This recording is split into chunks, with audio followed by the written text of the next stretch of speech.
નમસ્તે વિદ્યાર્થી મિત્રો, હું છું હાર્દિક પ્રજાપતિ. આપનું સ્વાગત કરું છું Shri Shivshah college of commerce management and computer education તરફથી. આજે આપણે વાત કરવાના છીએ બીકોમ સેમ 3 ની અંદર. સબ્જેક્ટ છે આપણો પ્રિન્સિપલ ઓફ મેક્રો ઇકોનોમિક્સ. તો કે યસ, તો એની અંદર આજે આપણે વાત કરવાની છે કે કઈ રીતના છે એ આપણે લાસ્ટ પ્રીવિયસ વિડીયોની અંદર તો કે આપણે જોયું હતું કે સેકન્ડરી ફંક્શન ઓફ મની છે એને કમ્પ્લીટ કર્યા હતા. તો ત્યાં છે એ આપણું છે એની અંદર ફર્સ્ટ યુનિટ કમ્પ્લીટ થઈ જાય છે. ફર્સ્ટ યુનિટની અંદર આપણે તો કે function of money, primary function, secondary function તો એની વાત કરી હતી. અને એની સિવાય તો કે જે એના શું છે તો કે મોડ્સ છે M1, જે કમ્પોનન્ટ ઓફ મની છે M1, M2, M3 અને M4. તો આની પણ આપણે ક્યાંક ચર્ચા કરી હતી પ્રીવિયસ વિડીયોના જે છે લેક્ચર એની અંદર. તો કે યસ, ચલો હવે આજે આપણે વાત કરીએ છીએ આગળ યુનિટ નંબર 2 સ્ટાર્ટ કરીએ છીએ આ લેક્ચરથી. તો કે યસ, ચાલો એની અંદર આપણે આગળ વાત કરીએ તો શું છે આપણે સેકન્ડ યુનિટ? તો સેકન્ડ યુનિટનું ટાઇટલ છે theories of value of money. તો કે યસ, સમજાય. તો વેલ્યુ ઓફ મની છે એને આપણે શું કરવે છે તો એની થિયરી કઈ રીતના જોડાયેલી છે આપણી. તો કે યસ, એને આજે આપણે વાત કરવાના છીએ આ લેક્ચરની અંદર. તો ચલો સ્ટાર્ટ કરીએ યુનિટ નંબર 2. તો કે યસ, ચલો એના પછી તો કે આપણું છે એ શું જોડાયેલું છે તો એની અંદર વાત કરીએ તો ઇન્ટ્રોડક્શન ડિફરન્ટ ઇન્ટરપ્રિટેશન. તો આપણે છે એ જ્યારે હવે વેલ્યુ ઓફ મનીની વાત કરીએ તો introduction different interpretation have been made regarding the value of money. તો એને જે વેલ્યુ ઓફ મની છે ને એ અલગ અલગ ઇન્ટરપ્રિટેશનમાં અલગ અલગ વેલ્યુ એની આપેલી છે, અલગ અલગ લેંગ્વેજની અંદર એને ડિફાઇન કરવામાં આવ્યું છે. But out of all these interpretation, જે બધે જ વર્ણન કરેલું છે એમાંથી શું the one that has been widely recognised, શું કે છે આ જે બધા અલગ અલગ ઇન્ટરપ્રિટેશન છે મતલબ બધી જગ્યાએ અલગ અલગ રીતના જે વર્ણન થયું છે એનામાંથી સૌથી વધારે ઉપયોગ થતો હોય ઇન્ટરપ્રિટેશનનો રેકોગ્નાઇઝડ કરવામાં આવતી હોય એવી કઈ છે તો એ ડેફિનેશન છે value of money means common purchasing power of money. તો કે યસ, શું કે છે તો કે વેલ્યુ ઓફ મની એટલે શું તો કે value of money means common purchasing power, મતલબ શું તમારી જે ખરીદી ક્ષમતા છે એ વધારે હોય એને શું કહેવાય તો વેલ્યુ ઓફ મની. મતલબ તમે કેટલું ખરીદી શકો છો એ તમારી શું થઈ વેલ્યુ ઓફ મની. સમજાય? અલગ અલગ ઇન્ટરપ્રિટેશનમાં અલગ અલગ ડેફિનેશનો આવી હોય છે પણ આપણે અહીંયા આ જ કોમન ડેફિનેશન યુઝ કરીએ છીએ. તો કે યસ, ચલો નેક્સ્ટ આગળ વાત કરું હું તો એની અંદર અકોર્ડિંગ ટુ ધીસ ઇન્ટરપ્રિટેશન, આ ઇન્ટરપ્રિટેશન પ્રમાણે the quantum of any goods can be purchased by, શું કે છે quantum of any goods can be purchased by unit of money is called the value of money. જો સમજો શું કે છે એ ક્વાન્ટમનો મતલબ થાય છે નાનામાં નાનું. અહીંયા સમજાય? તમારે નાનામાં નાનું ખરીદી કરવાની છે શેની તો કે નાનામાં નાની ખરીદી કરવાની હોય કોઈ પણ ગુડ્સની તો એ પણ છે એ purchased by unit of money is called, અને એ પણ તમે મનીથી ખરીદી શકો છો. નાનામાં નાનો કોઈ પણ કણ છે મતલબ શું ક્વાન્ટમ એટલે ખૂબ જ નાનું, એકદમ નાનું. એ પણ કોઈ પણ વસ્તુ તમે નાનામાં નાની ખરીદી શકો છો એ છે એ તમારે શું દેખાડે છે વેલ્યુ ઓફ મની. આ ઇન્ટરપ્રિટેશન પણ ક્યાંક બહુ જ ઉપયોગી છે. ધસ તો તેનાથી શું the value of money is based on the purchasing power. તો ચલો વેલ્યુ ઓફ મની છે ને ક્યાંથી થાય છે તો પરચેસિંગ પાવર ઉપરથી, મતલબ એને ગુજરાતી થાય છે ખરીદ ક્ષમતા. મતલબ તમે કેટલું ખરીદી કરવાની ક્ષમતા ધરાવો છો એને કહેવાય value of money. And the purchasing power is based on the price of goods and service. તો કે યસ, આપણને ખ્યાલ જ છે તો કે હા પરચેસિંગ પાવર છે એ કોના ઉપર ડિપેન્ડેડ હશે તો પરચેસિંગ પાવર છે એ તો કે આપણે વાત કરીએ કે તમારી પાસે વેલ્યુ ઓફ મની એટલે શું તો જેની પરચેસિંગ પાવર વધારે એને વેલ્યુ ઓફ મની વધારે એવું આપણે કહીએ. હવે તો આપણને એમ થાય કે પરચેસિંગ પાવર એટલે શું તો પરચેસિંગ પાવર એટલે જે પ્રાઇસ છે એ પણ કોના ઉપર બેઝડ હોય છે તો price of goods and service. તો કે હા સાચી જ વાત છે. તો કે યસ, આપણે છે એ ઓડી કાર ખરીદવી હોય તો મિડલ ક્લાસના લોકો ઓડી કાર ખરીદી શકે નહીં. તો કે યસ, મતલબ આપણી પરચેસિંગ પાવર જે છે એટલી લિમિટેડ છે એટલા માટે. સમજાય? તો એના મતલબ આ જ છે મર્સિડીઝ ખરીદવી હોય તો મિડલ ક્લાસના લોકો નહીં ખરીદી શકે. તો કે યસ, સમજાય? એટલે એને એક શું લિમિટેશન આવી ગઈ. અને એની સર્વિસ છે એ પણ આપણે અમુક સર્વિસ છે આપણે નથી મેળવી શકતા. તો કે હા સમજાય છે? તો એનું કારણ પણ એ જ છે. મતલબ જે સર્વિસ પ્રાઇસ ઓફ સર્વિસ અને સર્વિસ પ્રાઇસ ઓફ સર્વિસ અને પ્રાઇસ ઓફ ગુડ્સ એ પણ બેઝડ હોય છે. એટલે એને ગુજરાતીમાં તમને સમજાવી દઉં શું કહેવા માંગે છે કે પ્રાઇસ ઓફ ગુડ્સ અને સર્વિસ, જે સર્વિસ અને ગુડ્સની જે કિંમત હોય ને, મતલબ જે એની પ્રાઇસ છે ને ઈ બેઝડ ઇકોના ઉપર હોય, એનાથી શું થાય તો પરચેસિંગ પાવર નક્કી થાય, ડિસાઇડ થાય. અને પરચેસિંગ પાવર ડિસાઇડ થાય ને એનાથી આપણી વેલ્યુ ઓફ મની ડિસાઇડ થાય. સમજાય છે? આનો એક ફ્લો ચાર્ટ બનાવી લેજો એટલે તમને ખ્યાલ આવી જાય. અને આ છે આખી જિંદગી કામ આવવાનું જ છે, કેમ કે જ્યાં સુધી ભણો ત્યાં સુધી આવા ફંડામેન્ટલ ક્લિયર રહેવા જરૂરી છે. સમજાય? ચલો, તો એટલે યાદ રાખવાનું કે price of goods and service, તો એનાથી ચેન્જ થશે તમારો પરચેસિંગ પાવર. અને જો પરચેસિંગ પાવર ચેન્જ થયો તો તમારી જે વેલ્યુ ઓફ મની છે એ પણ ચેન્જ થશે. કમ્પ્લીટ? સમજાય છે? ચાલો આગળ વાત કરીએ. તો કે હેઝ પર ધીસ ઇન્ટર રિલેશનશિપ, આપણે આ વાત કરી એ પ્રમાણે ઇન્ટર રિલેશનશિપ શું એટલે આદાન પ્રદાન વાળી જે રિલેશનશિપ જડાયેલી છે એ there is a direct relationship between value of money and purchasing power of money. તો કે યસ, શું કે છે આપણે વાત કરીએ કે purchasing power અને value of money વચ્ચે શું ડાયરેક્ટલી રિલેશન રહેલું છે. તો કે યસ, સમજાય? એટલે purchasing power વધે તો આપણે વેલ્યુ ઓફ મની છે એ પણ શું થાય છે ઇન્ક્રીઝ થાય છે. તો કે યસ. ચલો, while between the value of money or purchasing power of money and the price have been inverse relationship. શું કે છે તો સમજો, જ્યારે while between the value of money and purchasing power of money and price have inverse relationship. એટલે જો આનું તમે છે ને એક ગ્રાફ બનાવી લેજો, અથવા એનું છે ઇક્વેશન છે લખી લેજો. કઈ રીતના લખશો તો આવી રીતના પહેલા લખવાનું, મની વેલ્યુ ઓફ મની એવું લખો, પછી ઇક્વલ ટુ અથવા પ્રપોર્શનલ ટુ પરચેસિંગ પાવર, તો એ પણ લખવાનું ઇક્વલ ટુ અથવા પ્રપોર્શનલ ટુ, અને પછી લખવાનું 1/, પ્રાઇસ. સમજાય છે? એટલે કહેવાનો મતલબ શું થયો કે 1/, પ્રાઇસ લખશો, પ્રપોર્શનલ ટુ છે કોની પ્રપોર્શનલ તો કે પરચેસિંગ પાવર, અને એના પ્રપોર્શનલ કોણ હતું અથવા ઇક્વલ ટુ કોણ હતું તો આપણે વેલ્યુ ઓફ મની.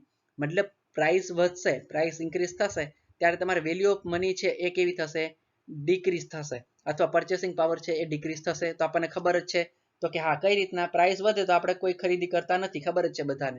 સમજાય? અને પ્રાઇસ ઘટે તો આપણે ન જતવાનું હોય તો પણ ખરીદી લઈએ છીએ.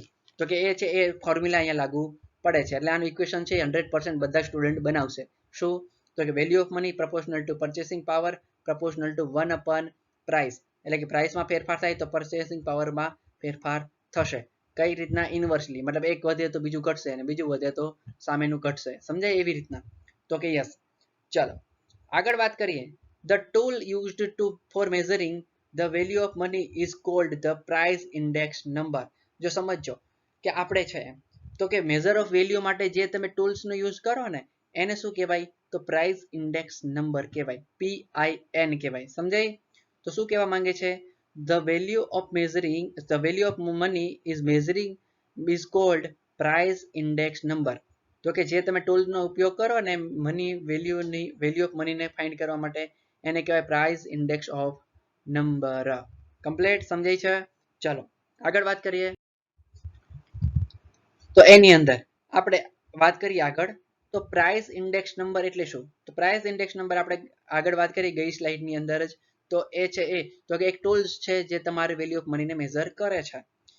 Price index number contains such a figure which indicates as to how much percentage change took place at different price level the commodities between two different time points. ચાલો હવે શું કે છે જો સમજો, ધ્યાનથી સમજવાની નોટ્સ બનાવજો 100%, કેમ કે બહુ જ જરૂરી છે બધી વસ્તુ. સમજાય? Point to point. ચાલો શું કે છે, પ્રાઇસ ઇન્ડેક્સ નંબર છે ને એ એક પ્રકારના આંકડા છે, મતલબ ડિજિટ છે અથવા ફિગર છે. શું છે એ તો કે એ નક્કી કરે છે PIN, પ્રાઇસ ઇન્ડેક્સ નંબર છે એ ડિફાઇન કરે છે. શું ડિફાઇન કરે છે તો એ છે એ કોઈ એક કોમોડિટી એક જગ્યાએ આપણને ખબર છે તો કે પેટ્રોલનો ભાવ આપણે અહીંયા 80 રૂપિયા હોય તો અમદાવાદની અંદર 82 રૂપિયા હોય છે. શું કામ આવું હોય છે તો એ કોણ નક્કી કરે છે પ્રાઇસ ઇન્ડેક્સ નંબર. સમજાય? કોઈ વસ્તુ છે એ તો કે આપણે એમ વાત કરીએ એપલ મોબાઈલ છે એ ઇન્ડિયાની અંદર 80,000 રૂપિયાનો મળે, દુબઈની અંદર 56,000 રૂપિયાનો મળે છે. તો આવું શું કામ તો એ કોણ દર્શાવે છે પ્રાઇસ ઇન્ડેક્સ નંબર. ખ્યાલ આવે? તો આ છે એ જ આપણને શું ડિફાઇન કરે છે કે પ્રાઇસ ઇન્ડેક્સ નંબર છે એ જ ડિફાઇન કરે છે. તો કે યસ સમજાય. એટલે કે એક કોમોડિટી છે એક જગ્યાએ સસ્તી મળતી હશે અને એ બીજી જગ્યાએ એ છે બીજા પોઈન્ટ ઉપર એ થોડીક કોસ્ટલી પડતી હશે. શું કામ? તો કે એ છે એ બેઝડ હોય છે પ્રાઇસ ઇન્ડેક્સ નંબરની ઉપર. સમજાય એટલા માટે. તો કે હા એ ઇમ્પોર્ટન્ટ આપણે અહીંયા થઈ જાય છે. હવે બધાને ખબર પડવી જોઈએ કે price what is price index number. Clear? બધાને ખ્યાલ આવે છે? ચલો તો આગળ વધીએ. શું કે છે? Based on it how much percentage of value money is increased and decreased can be known during the period. ચલો હવે આનાથી તે મતલબ શું? તો કે આ PIN એટલે હું પ્રાઇસ ઇન્ડેક્સ. તો કે યસ અને નંબર એનાથી શું થાય છે? તો based on it how much percentage મતલબ કેટલા ટકામાં ફેરફાર થશે. Value of money was increased or decrease એટલે કે એમ કે છે કેટલા ટકા વધારો કરવો પૈસાની અંદર અથવા કેટલા ટકા ઘટાડો કરવો એ છે એ કોણ નક્કી કરે છે? PIN price index number. તો કે yes can be knowing during that period અને એ કયા પીરિયડ માટે કેટલા સમય માટે એને વધારો કરવો અથવા ઘટાડો કરવો અને કેટલા પર્સન્ટેજ નક્કી કરવા એ બધું છે PIN નક્કી કરે છે.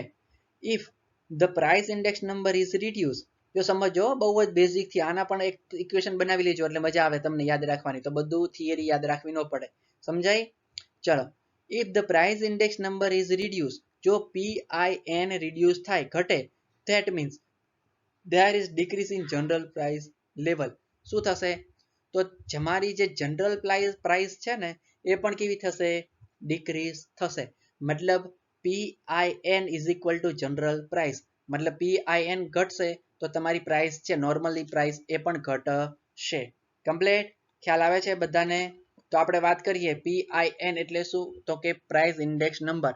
અમદાવાદની અંદર 82 રૂપિયા પેટ્રોલ હોય છે લીટરના. અમને સુરેન્દ્રનગરની અંદર છે એ તો કે આ પેટ્રોલ 1 લીટર પેટ્રોલ 78 રૂપિયા હોય છે. શું કામ? તો આટલો ડિફરન્સ શું કામ? તો એનો મતલબ એવો થયો કે જો PIN ઘટ્યું મતલબ 78 રૂપિયાનું પેટ્રોલ છે એ 75 રૂપિયાનું થયું તો એનો મતલબ જે ઉપરથી પેટ્રોલ આવે છે ઉપરથી મતલબ જ્યાંથી આપણે ઇમ્પોર્ટ કરીએ છીએ એ પેટ્રોલ છે ત્યાં પણ એની ભાવ ઘટ્યા હશે. તો કે યસ સમજાય? તો આપણે એક્ઝામ્પલ દ્વારા મેં તમને સમજાવ્યું. કમ્પ્લીટ? ચલો એ જ અહીંયા આપણને કહેવા માંગે છે કે PIN ઘટશે તો એની જનરલ પ્રાઇસ છે પણ ઘટશે. That means the value of money is increased એનો મતલબ શું થાય? તો આપણો વેલ્યુ ઓફ મની છે એ ઇન્ક્રીઝ થઈ છે એવું કહેવાય. In the country situation the country outcomes are found. શું છે? તો એનાથી country situation and country outcome is છે આ એ ફાઉન્ડ કરીએ છે. મતલબ એ પ્રમાણે સિચ્યુએશન પ્રમાણે એ છે વેલ્યુ ઇન્ક્રીઝ અને ડિક્રીઝ થતી રહે છે. તો કે યસ સમજાય? ચલો નેક્સ્ટ આગળ વાત કરીએ આપણે તો એની અંદર શું કે છે? તો કે ધસ વેલ્યુ ઓફ મની. તો વેલ્યુ ઓફ મની છે એ શું કરે છે? Can be measured with the help of price index number. તો કે યસ હવે આપણે છે વેલ્યુ ઓફ મની છે એ ફાઇન્ડ કરી શકીએ છીએ કોના આધારે? તો કે પ્રાઇસ ઇન્ડેક્સ નંબરના આધારે. PIN છે એનાથી તમે ચેન્જીસ થશે તો આપણે એનાથી આપણે વેલ્યુ ઓફ મની ફાઇન્ડ કરીએ છીએ. Constant stability of value of money is શું કહે? કોન્સ્ટન્ટ સ્ટેબિલિટી જોતી હોય મની ઓફ વેલ્યુ ઓફ મનીની તો ઇન આઈડિયલ સિચ્યુએશન જો કોન્સ્ટન્ટ સિચ્યુએશનમાં રહે વેલ્યુ ઓફ મની તો એ શું કહેવાય? આઈડિયલ સિચ્યુએશન કહેવાય. બટ પ્રેક્ટિકલી સ્પીકિંગ જ્યારે આપણે પ્રેક્ટિકલી વાત કરતા હોઈએ છીએ ત્યારે constant change in value of money take place. જ્યારે આપણે પ્રેક્ટિકલમાં જોવા જઈએ અથવા ખરેખર જોવા જઈએ ત્યારે constant change in value of money ત્યારે થોડોક જ ચેન્જીસ આવે છે વેલ્યુ ઓફ મનીની અંદર. તો કે yes which is the solid fact આ છે ખરેખર સાચું અને ટ્રુ છે. સમજાય? એટલે કે જે આપણે એમ કહીએ છીએ કે આઈડિયલ સિચ્યુએશન હશે પણ ના આઈડિયલ નહીં હોય. શું હશે? તો એ કોન્સ્ટન્ટ સિચ્યુએશન હશે જ્યારે વેલ્યુ ઓફ મનીની છે એ મેઝર્ડ વેલ્યુ છે એની PIN મેઝર કરીએ છીએ ત્યારે. કમ્પ્લીટ? ચાલો નેક્સ્ટ આગળ વાત કરીએ તો such a change taking place in the value of money in any country જ્યારે પણ આપણે શું વેલ્યુ ઓફ મનીની કોઈ પણ કન્ટ્રીની અંદર ચેન્જીસ થાય ત્યારે can disturb the economic condition. શું કહે છે? જ્યારે વેલ્યુ ઓફ મની ચેન્જ થાય ને ત્યારે આખી ઇકોનોમી છે એ પણ ડિસ્ટર્બ થાય છે. તો કે હા તો એ ચેન્જીસ થાય છે એ પણ આપણે યાદ રાખવાનું છે. મતલબ જે છે એ વેલ્યુ ઓફ મની ચેન્જ થઈ તો કન્ટ્રીની ઇકોનોમી પણ ચેન્જ થશે. And can dismantle its economy, અને આ છે એ ઇકોનોમીને શું કરે છે, ભાંગી નાખે છે. મતલબ છે એ તો કે મોટો ખતરો પેદા થઈ જાય છે જ્યારે વેલ્યુ ઓફ મની ની અંદર ચેન્જીસ થાય ત્યારે. તો કે યસ, હેન્સ તેથી it became a significant to know the causes of changes taking place in the value of money. શું કે છે, તેથી becomes a significant to know, આપણે તેથી જાણીએ છીએ, આપણે યુઝ કરીએ છીએ શું, causes of changes taking place of the value of money. એટલે આપણે એના કારણો છે એને જાણવાનો ટ્રાય કરીએ છીએ કે વેલ્યુ ઓફ મની છે એ ચેન્જીસ ના થાય. જો થશે તો ઇકોનોમિક ક્રાઇસિસ આવે છે. એટલા માટે આપણે છે એના ફંડામેન્ટલ, આપણે એના કોઝિસ છે એ જાણવાના ટ્રાય કરીએ છીએ. નાવ હવે લેટ અસ એક્ઝામાઇન, હવે આપણે થોડુંક એક્ઝામાઇન કરીએ which factor affect the value of money.